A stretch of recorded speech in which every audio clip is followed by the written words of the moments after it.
Chapter 5, Preserving Energy Underwater.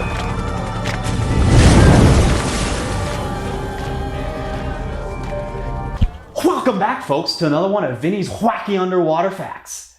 Fact number 1. Did you know that you can hold your breath statically approximately twice the length that you can hold your breath dynamically? What does that mean? That means that if you're swimming underwater, you can only hold your breath about half the length that you can at rest. Here's another fact.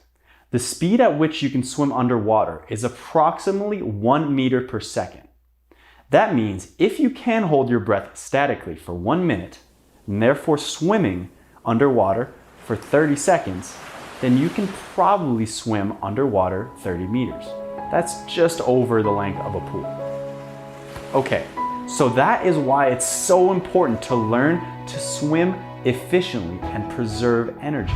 Okay, now let's go over why to kick harder at the start of the descent. Without diving too deep into the science of water pressure, you need to understand that the first 15 meters of a dive are where you need to kick the hardest.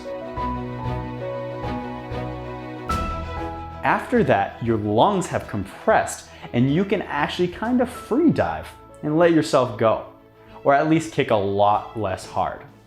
Now, in the average elite military rescue swimmer school or any kind of elite military school, you are likely going to be training in approximately 12-foot deep pool. Nevertheless, the pressure is significantly less there.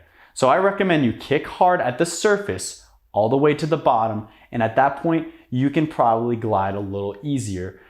In freediving, however, you should kick hard for the first 15 meters, and then you can release your kick to a smoother and more efficient finning. Vice versa, when resurfacing, you can reduce your finning energy to preserve oxygen in those last 15 meters. So, again, kick hard 15 meters, loosen up your kick, and once you're resurfacing and you're getting closer to the surface, you can actually let yourself drift back up to the surface. Now, what kind of teacher would I be if I didn't teach you how to properly swim underwater? So let's go over the movements of swimming without fins. The first thing you want to do is have a good, strong frog or scissor kick.